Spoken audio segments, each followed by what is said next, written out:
Ixtorix, suscríbete. Estas ofrendas incluyen un gran número de objetos asociados con Xaloc, como peces, conchas y corales.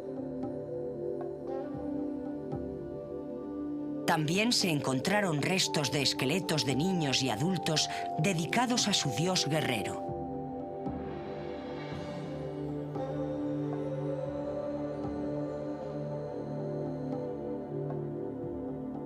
Todavía pueden verse ofrendas conteniendo peces de la costa del Golfo, conchas y corales con efigies del dios del fuego, Xiuhtecutli.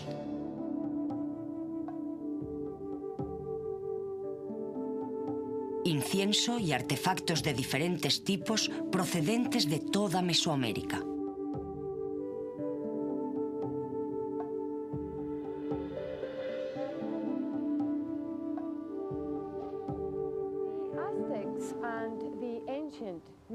Los aztecas y los antiguos mexicanos escribían sus libros en papel de corteza. Todavía se produce este tipo de material en el estado de Guerrero, en México. Se pinta mucho al estilo tradicional, a mano. Estos manuscritos se llamaron códices y en la actualidad tenemos 14 códices precolombinos. Tenemos otro excelente ejemplo llamado Códex Mendocino o Códex Mendoza. Este manuscrito fue recopilado por primera vez por el primer virrey de Nueva España, don Antonio de Mendoza, en el periodo colonial. Es especialmente importante porque ilustra 3 aspectos de la historia mexicana. La primera sección trata de la historia de los gobernantes aztecas, desde el primer gobernador azteca hasta el último. La segunda sección trata del tributo, cómo se pagaba a los aztecas, en qué cuantía, con qué frecuencia y en qué forma. La tercera sección del manuscrito trata de aspectos de educación para los niños. Verán ustedes cómo los padres escaldaban a los niños, a veces llevándolos cerca de una hoguera de chilis, de modo que al oler los chilis, los niños tosían un poco.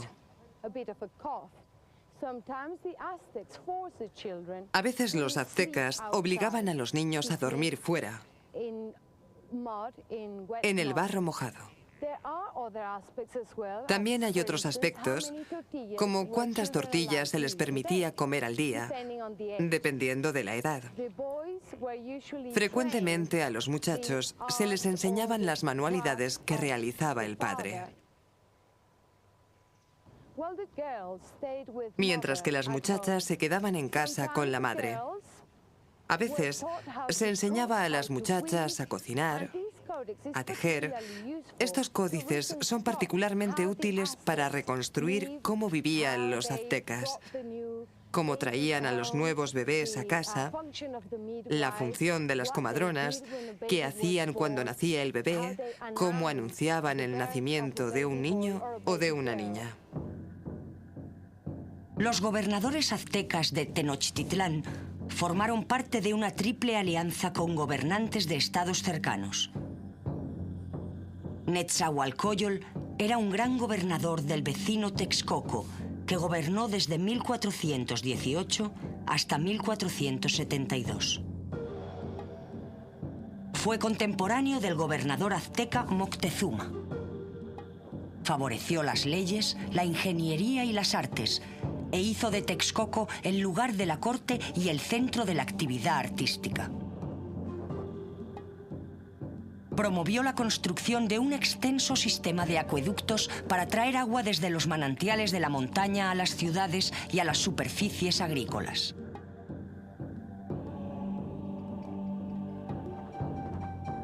En la actualidad no puede verse el gran palacio de Netzahualcóyotl, pero sus gratos jardines en la cercana colina de Tezechingo ofrecen retazos del pasado. Hubo Hubo un tiempo en que la colina se alzaba sobre el lago y aunque las aguas han bajado, la vista sigue siendo impresionante. Aquí, en 1430, Netzahualcóyotl creó un zoo con animales extraños, quizá el primero del Nuevo Mundo, y un jardín de plantas exóticas. Un acueducto transportaba agua desde las montañas hasta el interior de una reserva ornamentada con bajorrelieves y desde allí fluía por corrientes y canales por todo el jardín, llenando los lagos y la piscina de baño recortada en roca viva. Construyó también elaboradas escaleras en la roca.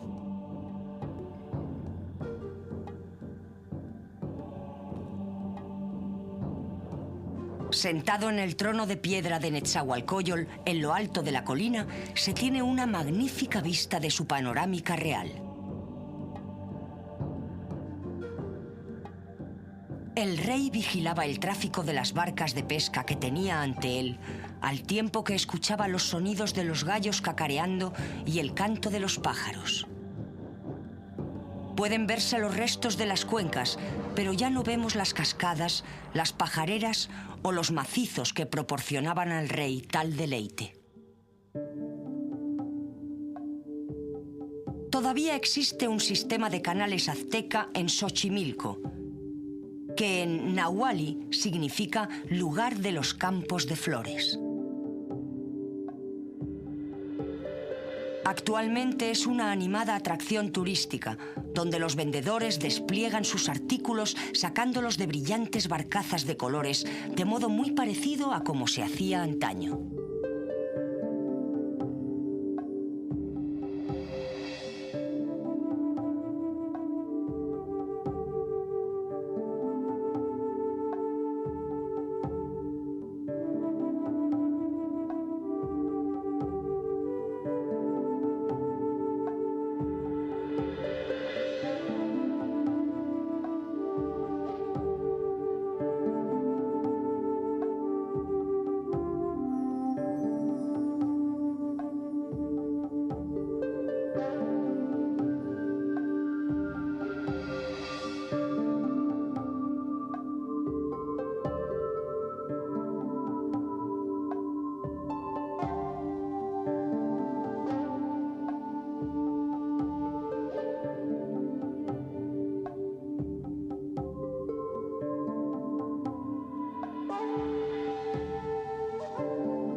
Una de las más importantes formas de cultivo en el Valle de México era la agricultura chinampa, una forma de cultivo intensivo en segmentos de tierra construidos artificialmente en los lagos. Con un mantenimiento adecuado, pueden producir varias cosechas al año permaneciendo fértiles durante siglos sin tener que estar en barbecho. Xochimilco es la zona que los turistas llaman los jardines flotantes, de modo que Xochimilco es conocido como los canales aztecas. Los aztecas solían viajar y vender sus productos junto a los canales. Estos canales llegaban hasta Tenochtitlán. El actual gran templo de los aztecas forma parte de la orilla del lago. Este área tenía dos tipos de agua: agua dulce y agua salada. Durante el gobierno de Moctezuma, durante su reinado, decidieron construir un dique para dividir el agua salada del agua dulce. Este era un acueducto muy importante que dividía el agua para que la gente pudiera beber y utilizarla para el cultivo. La tierra era muy fértil. La gente solía recoger 3 cosechas e incluso a veces producía hasta 4 cosechas al año. Cultivaban maíz principalmente y también cultivaban diferentes flores. Todavía constituye el área más rica de la Ciudad de México, donde la gente compra y vende flores. La zona es rica porque la gente puede vivir del agua, también como en los tiempos de los aztecas. La gente dependía de la caza y de la pesca. Atrapaban pájaros y peces con sus redes y arpones, pero también podían coger ranas, huevos y toda clase de insectos que fueran comestibles. La gente dependía del cultivo del maíz, y este era, y todavía es, la comida corriente en México. Muchos platos derivan del maíz, como las tortillas, los tamales y el atole, una especie de papilla.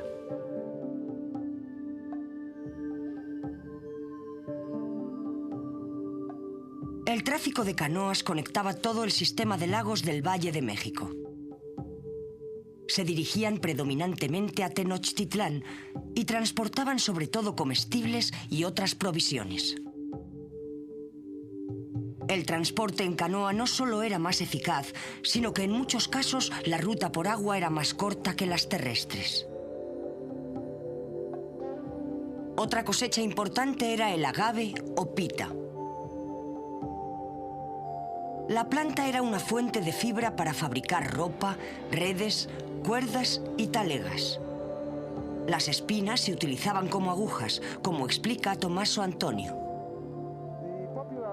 El nombre popular de la planta es maguey y su nombre botánico es agave. En esta época debemos usar las hojas del centro de la planta porque una vez que el maguey florece, muere. Así que antes de la floración cortamos las hojas y con esta especie de cuchillo redondo rascamos el corazón de la planta. Lo hacemos todos los días para irritarlo. Entonces el maguey producirá un líquido que es muy dulce y que nosotros llamamos aguamiel. Después extraemos el aguamiel succionándolo con este instrumento. Esto es lo que llamamos un cocote. Succionamos el aguamiel con el cocote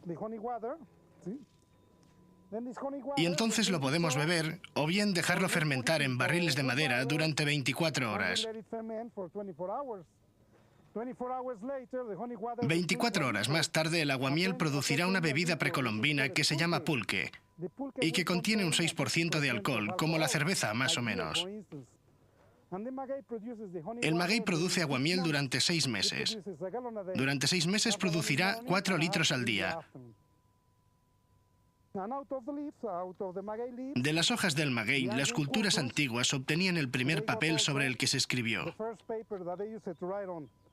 El papel pergamino.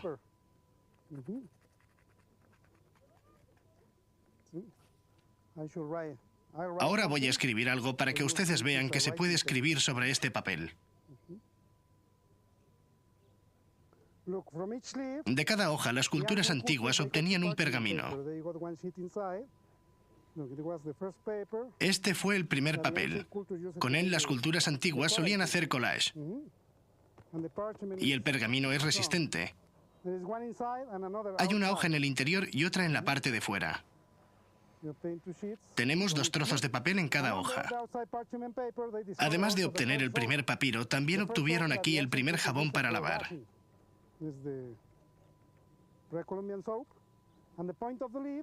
Y la punta de la hoja también era muy útil, bien como punta de flecha, o bien como la primera aguja y el primer hilo. La primera aguja ya está hilvanada, porque con estas fibras hacían ropa. Tenemos el hilo y la aguja todo en uno.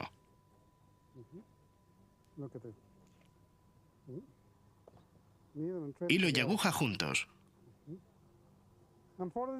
Luego, para teñirlos, utilizaban colores naturales, como por ejemplo los pétalos de una rosa. Obtenían de este modo colores permanentes. Los colores no se iban.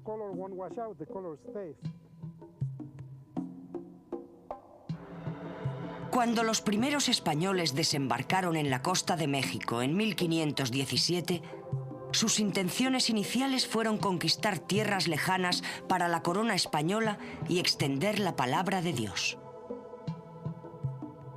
Fue Cortés, uno de los primeros conquistadores, quien, embebido de leyendas de riquezas y oro, se embarcó en un arduo viaje hacia el interior para encontrar la legendaria capital azteca, controlada en aquel entonces por el poderoso gobernante Moctezuma. Cortés era un hombre instruido que recibió una formación en leyes en Salamanca, por lo que no era ningún ignorante, como Pizarro en el caso de Sudamérica. Cortés también era un buen diplomático. Era un perfecto maquiavélico que podía jugarles malas pasadas a los políticos. En su recorrido, su conducta con las tribus locales era con frecuencia brutal y represiva. Pero para los españoles, sus acciones estaban justificadas con el firme convencimiento de que Dios Todopoderoso estaba de su parte y de que las conversiones a la fe cristiana se estaban haciendo con fervor religioso. Cortés se encontró con los enemigos de Moctezuma y les convenció para que se unieran a él en su marcha hacia Tenochtitlán. Los más poderosos, entre estos, fueron los tlaxcalans, quienes habían alcanzado un acuerdo de paz con los españoles tras una serie de treguas y habían acordado ayudarles a derrotar al poderoso gobernante azteca. Al final, los dos jefes se encontraron cara a cara por primera vez. Moctezuma, creyendo que Cortés y su grupo eran dioses, dio la bienvenida a los españoles a su ciudad, acomodándolos en grandes palacios y tratándolos con la reverencia reservada a los invitados más importantes. Cuando Cortés llegó a México en 1519, los mexicanos pensaron que volvía para reclamar su plaza. Había dejado Tula un año antes, exactamente la misma fecha en que Cortés llegó a la costa del Golfo de México en 1519. Los nativos estaban familiarizados con este mito del hombre barbado que regresaba. Cuando llegó, encontró varios españoles conocedores de este mito. Y de hecho, los españoles le ayudaron a conquistar México.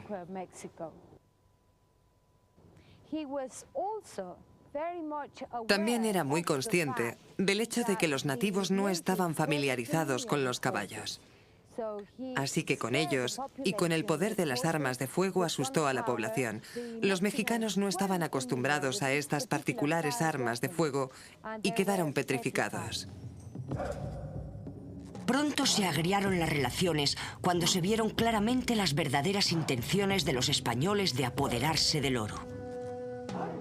Cortés había conmocionado a los aztecas que vigilaban, ordenando a sus tropas que arrojaran por las escalinatas del gran templo figuras que representaban a los dioses.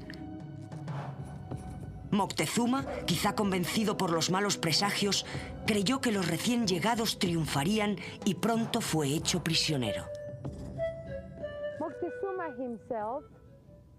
En cierto modo, Moctezuma defraudó a su propia gente, porque resultó ser un prisionero de sus propias creencias. Se daba cuenta de que los europeos eran seres humanos, pero aún así siguió obcecado. Los mexicanos estaban molestos por el hecho de que él todavía estaba obsesionado con aquella idea. Y de hecho, fue su propia gente quien lo mató. Hay una descripción en la que él sale a su balcón y es apedreado por su propia gente. El ataque a la capital del Imperio Azteca comenzó el 28 de abril de 1521 y, para desesperación de los defensores aztecas, no pudieron combatir contra el ejército atacante en condiciones de igualdad. Con más de 900 españoles, miles de indios aliados, 86 caballos, 15 cañones y 13 barcos, la ciudad que una vez fue grandiosa pronto cayó y el poderoso imperio se desmoronó. Para los pocos supervivientes, Todas las esperanzas de venganza quedaron rotas cuando las enfermedades europeas, como el cólera y la viruela, contra las cuales no tenían resistencia, hicieron presa en ellos. Esa población antaño bulliciosa se convirtió en un grupo deprimido y menguante de seres apagados y sumisos. La conquista tuvo éxito porque ellos poseían armas de fuego, caballos y conocían tácticas de guerra. Los indios no guerreaban. No estaban familiarizados con el tipo de guerra a la que estaban acostumbrados los españoles. Los antiguos mexicanos solían conquistar y capturar gente para sacrificar a sus dioses. No estaban acostumbrados a matar por matar. Ambos tenían dos concepciones diferentes y opuestas de lo que era la guerra.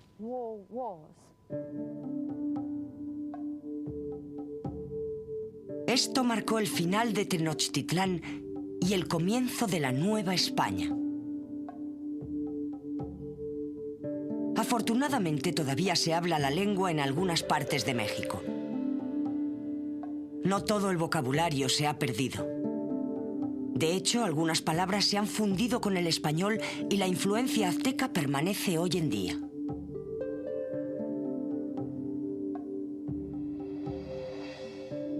El español mexicano está salpicado de palabras, algunas de ellas de origen nahuaqui, especialmente las que se refieren a alimentos.